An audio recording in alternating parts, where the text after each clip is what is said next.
just me against the world. Round and round, I'm caught up in this swirl, trying to dig and trying to burrow. Pressure turned this stone into a pearl. Lessons that I learned weren't always thorough, sugar-coated like a churl. Now I'm really out here on my own. Now my homies acting like I owe 'em, done extending out my arm. Made a lot of money from my poems. Been around it, now they say I'm on. I can finally say I'm up now, I'm up now. 20,000 on a bus down, a bus down. I'm on my way up, going up now, and I ain't never gonna touchdown, touchdown.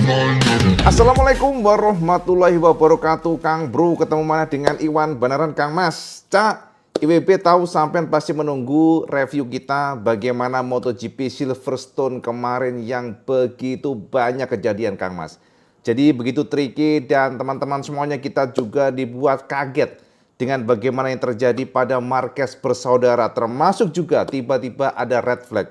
Teman-teman, gara-gara itu banyak juga nih yang komen-komen nih kemarin dari Instagram Iwan Banaran, kemudian juga di blog, termasuk juga di Facebook grup. Mereka mengatakan sepertinya ya pastinya yang tidak suka dengan Marquez, tapi yang jelas itu adalah sebuah fakta di lapangan bagaimana komentar-komentar menyoroti red flag yang muncul dilalah kok pas banget dengan Marc Marquez crash. Nggak heran banyak juga yang mengatakan ini adalah konspirasi Dorna untuk menyelamatkan Marquez. Apakah benar demikian? Nah, ini menarik Cak untuk kita bahas. Jadi teman-teman semuanya, IWB akan coba pelan-pelan memberikan gambaran kesampaian biar kita sedikit tercerahkan Cak apa yang terjadi dengan Silverstone.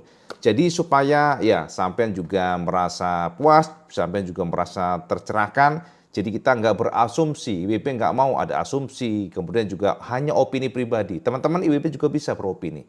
Tidak usah kita mengutip pernyataan ataupun ya fakta dari lapangan dari rider. IWB juga bisa memberikan analisa. Tapi kalau dari style Iwan Banaran memang kita atau IWB nggak mau semuanya hanya analisa dari komentator saja. Tapi IWB ingin sodorkan kesamaan semuanya. Fakta di lapangan, apa yang terjadi dan bagaimanapun kita akan membawa kesamaan semuanya kepada sebuah data yang sahih, data yang akan membawa kesamaan semuanya pada satu kesimpulan bahwa oh ternyata seperti ini yang terjadi pada MotoGP kemarin. Nah, yang pertama kita langsung bahas saja seperti apa sih balapan kemarin dan kenapa dengan Alex Marquez dan teman-teman fix IWB katakan. Sekali lagi, IWB katakan di Silverstone kemarin bahwa Ducati is the problem. Ducati problem. Ducati is big problem. Kenapa? Ternyata Cak, ada fakta yang kita bisa gali dengan apa yang terjadi pada Ducati Riders. Bahkan GP24 yang notabene very fast ya. Jadi dikatakan sebagai motor yang sempurna saat ini di luar daripada GP25 yang memang belum sempurna dan masih banyak dikritik oleh Pecco Bagnaia. Ternyata rata-rata Ducati kemarin suffering. Dan teman-teman tentu kita juga akan bahas mengenai apa yang terjadi dengan Pecco dan apa pula dikatakan oleh Marquez sebab Marquez very angry, Cak. Jadi Marquez marah dan tentu kita akan bahas seperti apa detailnya, seperti apa juga yang terjadi pada Yamaha yang kita lihat Fabio is super fast. Kita tercengang ya, kita kaget Kang Mas bagaimana Yamaha yang sangat kuat sekali kemarin di Silverstone dan bagaimana pemilihan ban yang memang sangat krusial di balap Inggris kemarin teman-teman semuanya. Dan tentu saja kita akan sodorkan kesampaian faktanya sebelum kita melangkah ke sana. Perkenankan IWB untuk memberikan gambaran kesampaian semuanya, data bongkar. Dan ternyata Cak IWB temukan bahwa rata-rata para pembalap yang menggunakan ban depan soft atau lunak adalah yang the strongest. Jadi yang paling kuat kemarin itu. Jadi sampai intip saja di sini bedah data Silverstone yang IWB akan share berikut ini Cak. Inilah hasil race di Silverstone kemarin Cak. Di Sunday race yang luar biasa complicated dan rumit sekali Cak. Karena kita tahu bahwa ternyata kemarin banyak kejadian yang membuat kita pun juga tegang, Cak. Nah, teman-teman semuanya kemarin dilaporkan bahwa ternyata secara suhu, kelembapan dan lain sebagainya meningkat dibandingkan dengan hari Sabtu. Jadi untuk kondisi masih sama, di mana di Silverstone dilaporkan partly cloudy atau sebagian ada berawan, kemudian groundnya mencapai 30 derajat Celcius.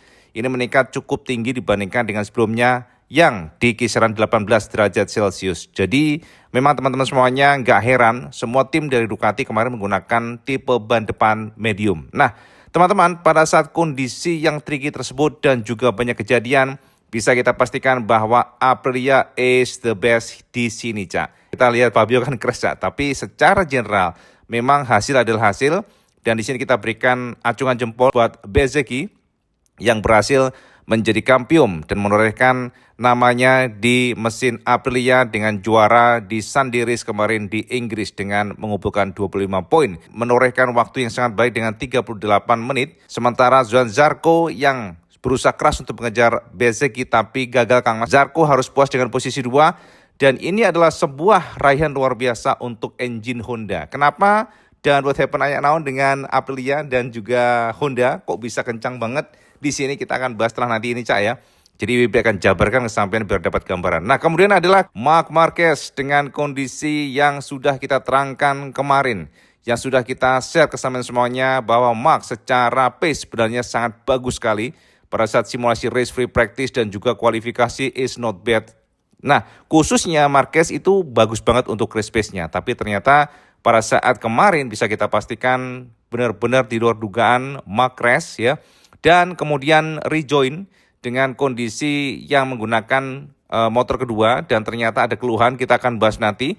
Marquez menorehkan waktu dengan gap yang cukup kencang, ya, lebih lambat 5,9 detik dibandingkan Bezzecchi dengan kondisi yang sulit karena memang ada keluhan, Cak, dan ini bisa kita simpulkan bahwa Ducati problem. Dan keempat, Morbidelli yang menggunakan GP24, very good, very fast, dan teman-teman, Morbidelli adalah pembalap non factory yang mampu ngerecokin Marquez. Jadi beberapa kali pada last lap sempat attacking Marc, tapi ternyata memang Marc is Marc, Cak.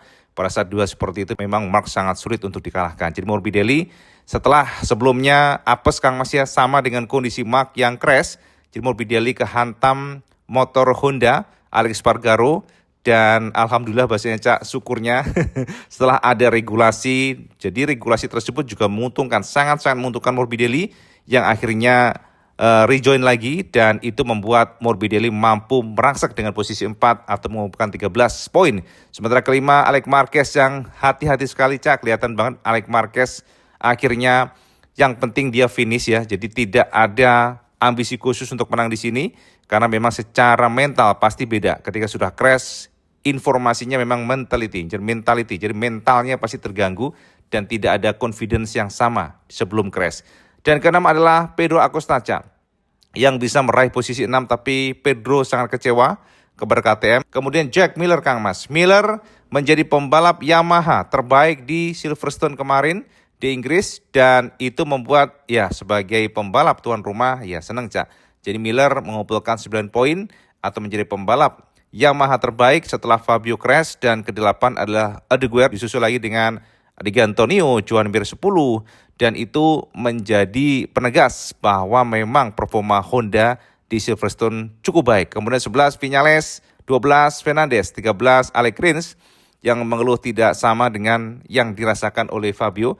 Apalagi Rins juga ternyata mengalami problem yang sama, Cak. Jadi sempat macet right head device-nya. Ke-14 adalah Binder.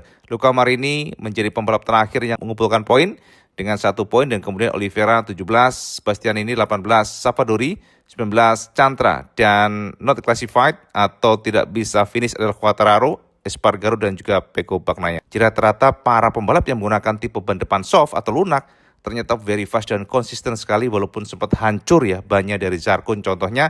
Dan ini bisa kita analisa dari sini, Cak. Nah, ini dia.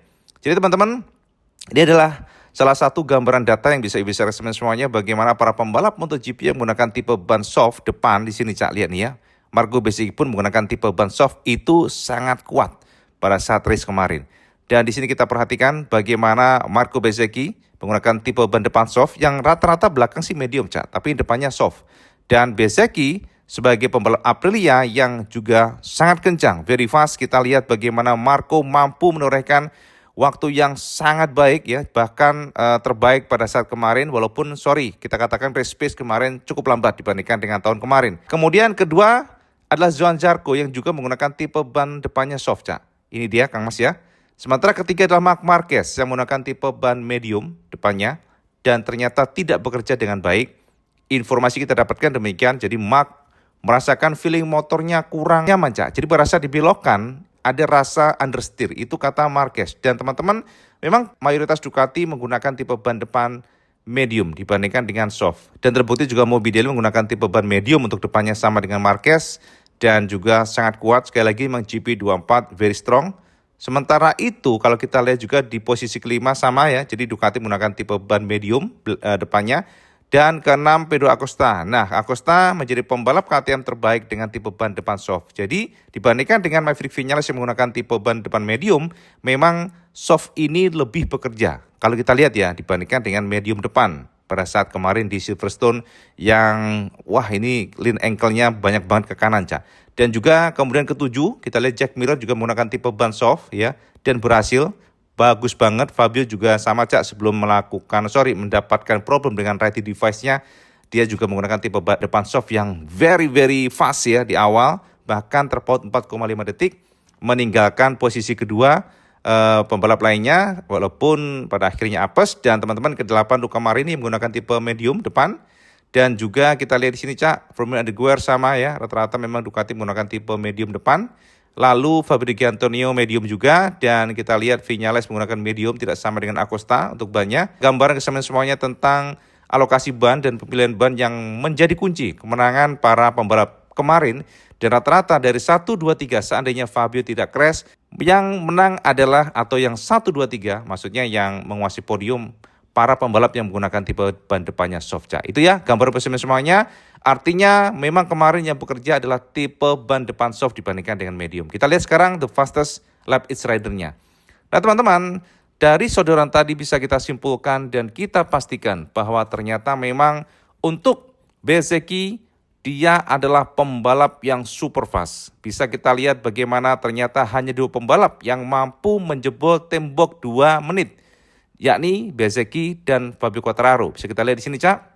Data sahih ya, data official dari MotoGP di mana Bezzecchi menorehkan best lap 1 menit 59.770 detik dan ini cukup untuk membuat dia menjadi penguasa di sana kemarin, Cak. Kemudian Fabio Quartararo yang juga menorehkan waktu 1 menit 59.907 detik atau menjadi pembalap terkencang kedua setelah Bezzecchi sebelum crash. Jadi ini adalah bukti bahwa sekali lagi ban tipe depan soft ya untuk front, ban yang bekerja sangat baik itu di Silverstone adalah ban tipe lunak yang depannya. Kemudian ketika Marquez dengan Ducatinya dengan 2 menit 203 detik, sementara Johann Zarco dengan 2 menit 203 detik, dan keempat atau terkencang kelima adalah Morbidelli, menjadi penegas kenapa dia mampu ngerecokin Marquez, dan ke-6 Joan Mir, lalu ke-7 Pedro Acosta, Jack Miller ke-8, lalu ke-9 Fabio Di Antonio, dan 10 Alex Rins, terkencang ke-11 Luca Marini, dan sebagainya. Dan terakhir adalah Alex Espargaro yang sangat buncit, Cak, dengan mengisi terkencang ke 2.04 atau 2 menit 04. Ya pastinya, Cak, karena kita lihat memang Alex lebih banyak ngetes banyak komponen ya untuk input Honda, itu intinya, Cak. Makanya tidak fokus banget untuk meraih meraih best lap dan lain sebagainya. Nah teman-teman, sekarang kita lihat nextnya adalah best maximum speed, atau siapa sih motor yang terkencang untuk top speednya kemarin. Bisa kita pastikan engine KTM is best of the best. Walaupun sebenarnya sama ya, KTM dan Ducati imbang teman-teman semuanya, karena semuanya berempatnya ini, yakni Acosta, Bezzecchi, Pecco, dan Marquez, top speednya di angka 337,5 km per jam. Dan terakhir ternyata Fabio Quartararo yang non need top speed but very fast. Karena kenapa? Kemarin yang dibutuhkan adalah cornering speed, very fast corner, dan itu membuat Yamaha sangat strong, Fabio sangat strong, karena memang keunggulan Yamaha dan juga engine inline sebenarnya adalah fast corner atau ya cornering speednya, Cak, yang menjadi kekuatan dari motor ini. Nah kemudian, Cak, dengan segala yang kita sodorkan tadi, kita akan lihat bagaimana dengan klasemen sementara. Teman-teman semuanya, ini dia, Cak. Jadi, Cak, dengan kemenangan Bezzecchi dan Marquez finish di posisi ketiga, maka bisa kita pastikan bahwa Mark semakin memperjauh klasemen sementara dengan saudaranya Alex, di mana Mark Marquez maksudnya dengan poin 196 atau terpaut 24 angka unggul dibandingkan dengan Alex, dan itu membuat secara posisi Mark Marquez sangat konsisten ya, maksudnya sangat kokoh, walaupun satu ya, Cak, tidak boleh ada kesalahan. Sekali lagi, no room for mistake. Kalau kayak kemarin, Cak, sampai crash begitu, wah itu parah, Cak. itu benar-benar membuang angka dan itulah yang membuat Marquez sangat marah. Kita akan bahas nanti, Cak. Nah, ketiga adalah Pecco Bagnaia yang semakin jauh, Kang Mas. Ini Pecco semakin suffering, mentalnya semakin anjlok, Kang Mas, ambrol, Kang Mas. Setelah kita lihat bagaimana Pecco yang begitu kecewa kemarin. Pecco mengatakan bahwa Marquez menyembunyikan problem dari Ducati GP25. Pecco sangat kecewa dari mukanya disorot kemarin dan ini terbukti dari poinnya yang semakin jauh dibandingkan dengan Marc Marquez dengan 72 poin. Sementara Cak, Morbidelli di posisi keempat ya berkat performanya yang juga cukup baik. Dan Zarco kita nggak menyangka, Zarco saat ini bisa mengisi posisi kelima atau naik satu angka, 1 poin, maksudnya satu tingkat ya, satu level. Dan mengumpulkan 97 angka. Ini adalah sebuah fakta di mana ternyata akselerasi program atau development dari Honda sangat kelihatan walaupun yang kencang bukanlah tim factory tapi justru tim satelit.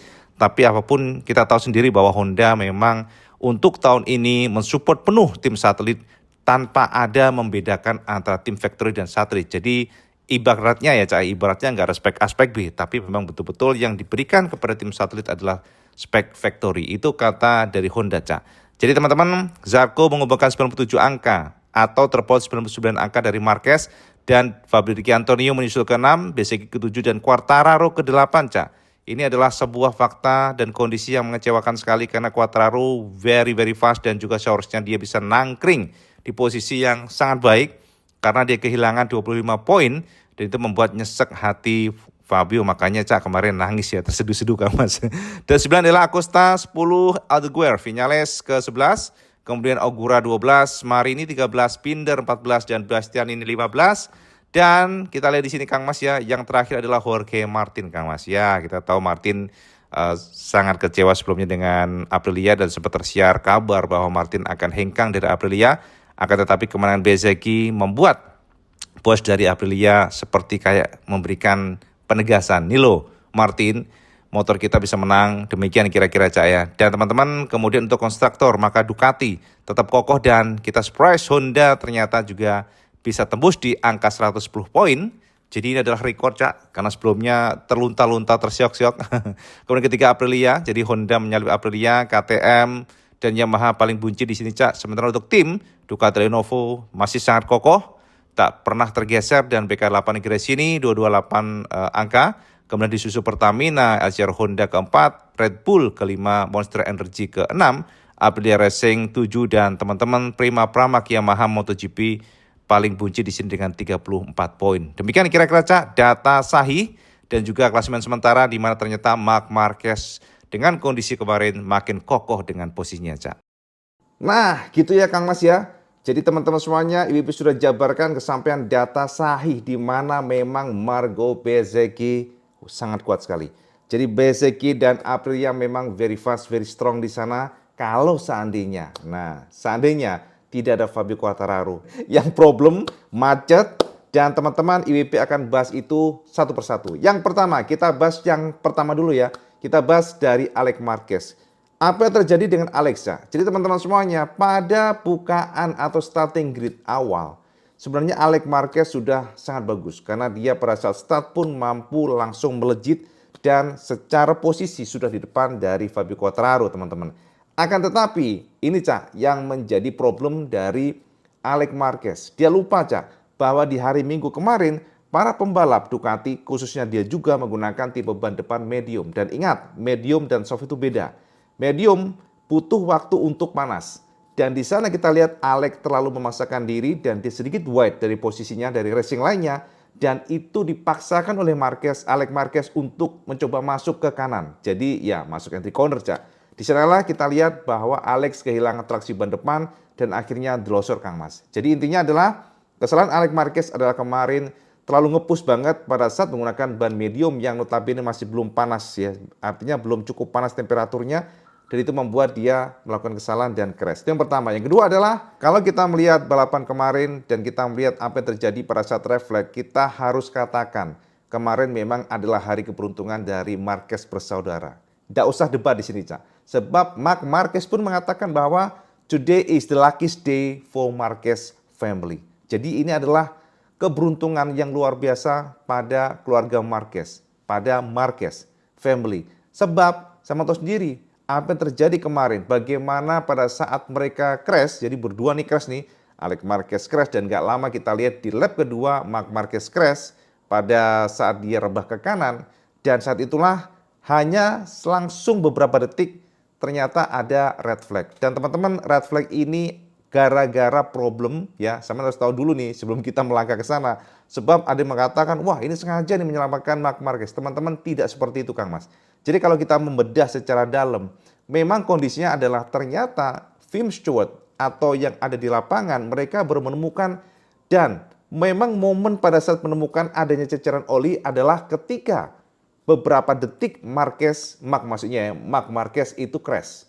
Dan itu momentumnya memang sangat pas sekali. Dan teman-teman, pada saat diselidiki dan pada saat dilihat dari kondisi yang kita perhatikan ya, kalau nggak salah di turn 16 kalau nggak salah ya.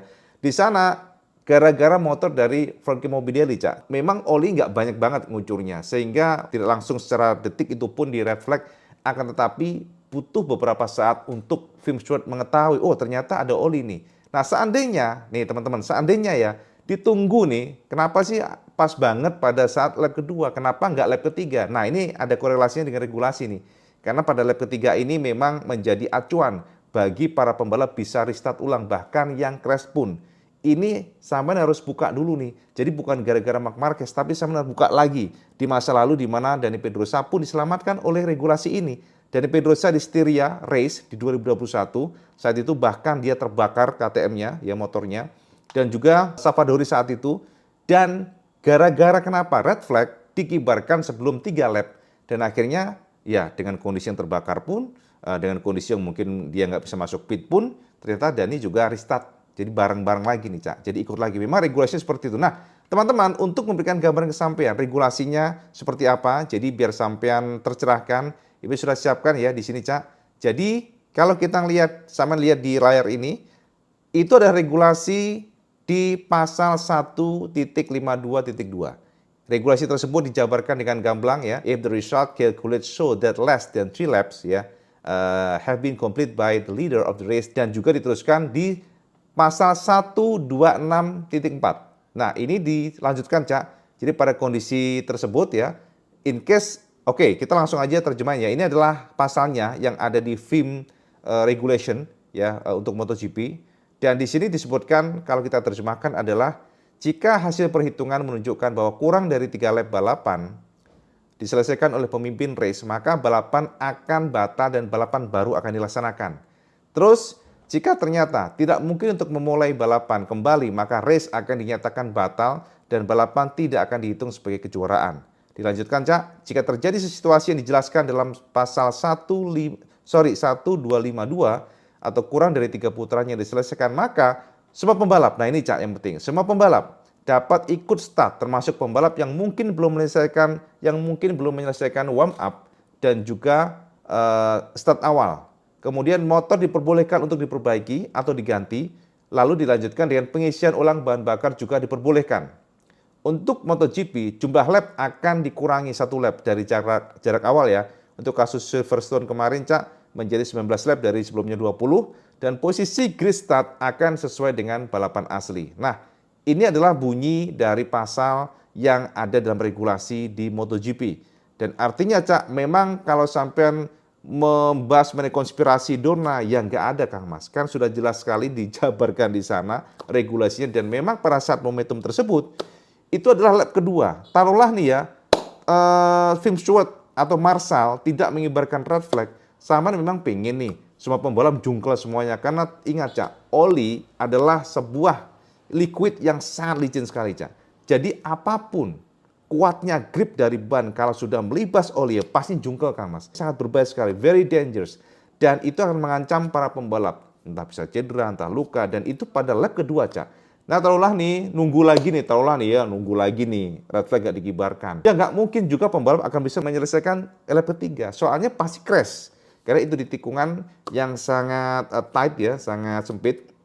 Dan itulah kenapa teman-teman, gara-gara nih momentumnya pas Marquez crash, dikibarkan bendera, langsung ada komen-komen, wah konspirasi Dorna nih untuk menyelamatkan Marquez bersaudara. Itu lucu sekali ya. Ya seharusnya mungkin Marsal nunggu dulu lah ya, mungkin 2-3 tikungan lagi, kemudian baru dikibarkan. Jadi biar seolah-olah tidak, wah pas Marquez crash kok dikibarkan. Sebenarnya itu momentumnya sangat cepat sekali. Jadi artinya justru tidak ada kong kali kong Kang Mas, karena kan pas crash langsung dikibarkan. Dan itu artinya nggak ada komunikasi lah. Ya gitulah kira-kira ya teman-teman IBB, jabarinnya agak susah, agak sulit nih. Karena walaupun kita jabarin, kalau sudah kadang-kadang haters itu ya tetap nggak suka. Tetap aja merasa bahwa opini mereka itu benar. Jadi teman-teman nggak mungkin intinya ya, itu kan lap kedua nih, nggak mungkin intinya dibiarkan nih. Ya, untuk masuk ke lap ketiga taruhlah nih ya jungkel semuanya Cak. Karena kan para pembalap nanti akan melewati di tikungan tersebut. Itu intinya Kang Mas ya. Jadi regulasi udah jelas, dan kalau ngomongin yang diuntungkan Marquez doang ya enggak Kang Mas. Karena semuanya kan restart ya, restart semuanya race, dan yang diuntungkan juga Morbidelli yang harusnya tidak ada poin, akhirnya posisi keempat bahkan mengganggu Marc Marquez. Nah, ini menarik nih. Nah, teman-teman pasti sama penasaran, Cak IWB, apa sih terjadi dengan Ducati? Apa yang terjadi dengan Pecco dan juga Marquez? Kok jadi memble nih setelah ganti motor atau masuk pit, kemudian keluar lagi kok jadi kurang Ducati? Oke, teman-teman, satu hal yang patut sampai harus tahu. Silverstone adalah sebuah sirkuit yang karakternya flowing. Ayun kiri, ayun kanan, ayun kiri, ayun kanan. Dan itu adalah titik kekuatan dari Yamaha. Teman-teman ingat, Yamaha adalah motor yang memiliki sasis luar biasa. Kita harus ingat itu. Secara tradisional, sasis atau frame, termasuk juga konfigurasi inline 4 itu memang bagus banget untuk corner speed. Dari dulu, Cak. Bahkan kalau sampai ingat Suzuki bagaimana di masa lalu adalah motor yang sangat agile dengan inline 4-nya, termasuk dengan sasisnya, kombinasi tersebut. Dan teman-teman, di Silverstone adalah sebuah sirkuit yang tidak membutuhkan hard braking banyak, itu intinya. Nah, kekuatan dari Ducati tidak bisa digunakan di Silverstone, Cak. Jadi kekuatan Ducati adalah motor ini sangat strong pada hard braking, ya secara general ya, kita nggak ngomongin yang kemarin nih. Kemudian Ducati juga sangat kuat pada saat keluar tikungan atau out of the corner. Karena kenapa? Melimpahnya grip ban belakang, Cak. Jadi stop and go itu kuat nih Ducati. Tetapi pada saat disodori dengan sirkuit yang flowing, nah ternyata kemarin beda kan. Aprilia yang lemah pada sisi hard braking, termasuk juga out of the corner, sangat kuat kemarin dengan Bezzecchi. Termasuk juga Honda dan Yamaha. Jadi kalau kita ngomongin sasis sebenarnya Kang Mas, motor-motor lainnya itu mungkin malah lebih bagus dibandingkan dengan Ducati. Tapi kekuatan di Ducati adalah lot of traction rear. Nah itu dia. Jadi kekuatan dari Ducati adalah melimpahnya traksi ban belakang, dan itu bisa melesat gitu. Jadi pada saat keluar dari tikungan atau keluar dari out of the corner bahasanya, itu pada saat lainnya masih belum buka gas, Ducati udah bisa membuka gas lebih dulu. Karena kenapa? Kekuatan dari traksi ban belakang bisa melesat. Nah, kalau lainnya dipaksa seperti itu spin rata-rata, Cak. Jadi sliding. Itulah kenapa Ducati very strong, elektroniknya bagus banget, dan Ducati adalah motor yang memiliki karakter ban belakang super traction. Jadi itu yang membedakan dibandingkan dengan motor lainnya, dan motor lainnya saat ini sedang mencoba mengejar, Cak, bagaimana sih supaya seperti Ducati. Dan ingat, Cak, nah walaupun Ducati very strong di bagian belakang, Ducati lemah di bagian front end. Itu dikatakan Marquez, Kang Mas. Marquez mengatakan bahwa Ducati dibandingkan dengan Honda agak lemah bagian front end-nya. Jadi Ducati nggak bisa digedor dengan kuat bagian front end-nya, bagian belakangnya. Jadi nggak bisa pecicilan sampai masuk tikungan kencang. Tapi harus smooth banget masuknya, set gitu. Keluarnya baru kencang, set gitu. Nah gitu, Cak, bedanya. Biar dapat gambaran nih, karakter dari masing-masing motor itu memiliki perbedaan. Honda sangat kuat di fast corner ya. Yamaha fast corner. Honda juga sama sih, mirip-mirip ya. Saat ini memang kelemahan dari Japanese bike adalah retraction. Dan teman-teman, kita harus happy, kita harus gembira. Karena kenapa? Ternyata konsensi atau ibaratnya ya kita katakan apa yang diberikan oleh Dorna dengan memberikan semacam special treatment kepada para pabrikan Jepang untuk membebaskan mereka. Improvement all the time, tidak ada penguncian atau homologasi engine dikunci, tidak ada, bebas banget mau kapan saja ngetes, monggo saja, hanya dibatasi oleh alokasi ban. Dan ternyata terbukti, Cak, secara grafik pasukan dari Jepang itu luar biasa cepat. Kalau kita lihat ya, mereka nggak butuh bertahun-tahun untuk coba mengejar Ducati. Kemarin kita lihat bagaimana strongnya Yamaha M1, itu luar biasa. IWB happy, IWB senang, walaupun, nah ini dia, walaupun, itu dia lagi nih, Cak. Walaupun apa sekali Kang Mas ya. Jadi teman-teman kalau sampean bingung apa yang terjadi dengan Fabio, itu adalah gara-gara red heat device, Cak. Makanya IWP selalu tekankan ini berkali-kali. Udahlah, buang aja sih, kenapa sih yang namanya red heat device RHD itu buang aja. Karena kenapa ya, ini balapan jadi kayak, aduh kebanyakan mekanisme aneh-aneh, Cak. Jadi teman-teman kemarin, Yamaha N1 terjadi kemacetan pada red heat device-nya. Jadi pada saat motor turun, itu ternyata nggak bisa naik lagi gara-gara macet, Cak. Nah, sejauh ini memang Yamaha nggak bicara gamblang apa yang terjadi dengan alat tersebut. Jadi teman-teman harus tahu bahwa red heat device adalah salah satu device yang memungkinkan pembalap untuk deprok posisi dari antara buntut dan bannya. Jadi ceper begitu. Dan pada saat keluar tikungan dia akan naik secara otomatis. Pada saat nurun itu ada tuas sendiri ya, nurunin ada tuas, tapi pada saat keluar tikungan itu akan naik secara otomatis. Nah, itu dikontrol oleh sistem hidrolis, Cak. Jadi sistem oli, bukan elektronik, nggak boleh pakai elektronik. Jadi sistem oli. Nah, kemarin, Cak, sepertinya ada sesuatu yang terjadi pada alat tersebut. Bisa terjadi mungkin ada leak atau bocor pada hidrolisnya, kita juga belum tahu. Atau bisa aja ada sesuatu mekanisme manualnya yang ngejam. Tapi kita nggak tahu karena memang Yamaha bungkam. Akan tetapi yang jelas adalah kemarin sebuah kondisi yang bikin Fabio betul-betul tercabik-cabik, kan Mas. Fabio itu broken heart banget. Karena ya tahu sendiri ini adalah sebuah dream atau mimpi bagi para pembalap untuk bisa menang. Setelah lama sekali suffering dan ini akan menjadi catatan tersendiri bagi Fabio. Tetapi hanya gara-gara alat konyol tersebut, kekuatan Yamaha yang very strong ya. Tapi ya kita berdoa next in the future, next race-nya akan bangkit terus. Dan dengan grafik yang kita lihat dari Le Mans, kemudian juga di Silverstone, maka IWP cukup yakin seharusnya Yamaha jika terus seperti ini bisa akan mengejar Ducati. At least pada trek-trek tertentu, Cak. Ya teman-teman, jadi problemnya demikian. Dan teman-teman, kenapa Marquez marah? Kita kembali ke Marquez dulu nih, Cak. Kenapa Marc Marquez marah? Ternyata pada saat pertama kali, bukan yang kedua ya, dia merasa sangat confident. Feeling pada motornya sempurna, itu kata Marquez. Akan tetapi saat itu Marquez rebah ke kanan, teman-teman semuanya, dan ternyata kata Marquez dia tidak menyangka ada hantaman angin kencang atau windy bahasanya, Cak. Ini juga kita ngelihatnya lumayan ini ya, maksudnya, wah sampai kayak gitu ya. Nah ini teman-teman kalau sampean bisa merasakan kecepatan di atas 200 km per jam itu memang, gila, Cak, anginnya, Cak. IWB kan beberapa kali juga ngetes moge ya, Kang Mas ya. Itu kecepatan di atas 200 itu ngeri, Kang Mas. Angin itu gila kuatnya. Bahkan sampean kalau dari motor kemudian sampean taken begini ya, kemudian sampean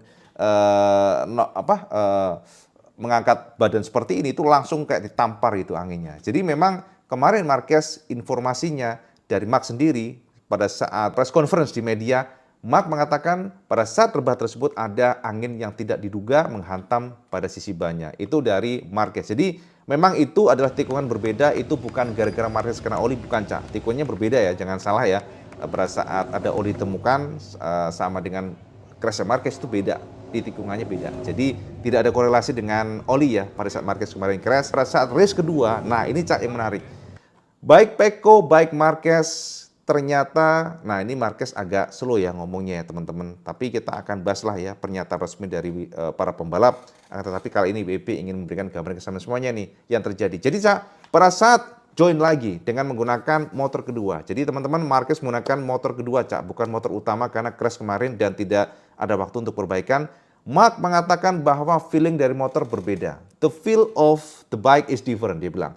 Jadi motor serasa kaku. Itu kata Marquez, Steve. Jadi pada saat belok, ini motor susah dibelokin. Itu kata Marquez, Cak. Makanya kalau saya perhatikan, Marquez kemarin sangat hati-hati sekali. Belok itu kayak nggak confident. Memang demikian, Cak.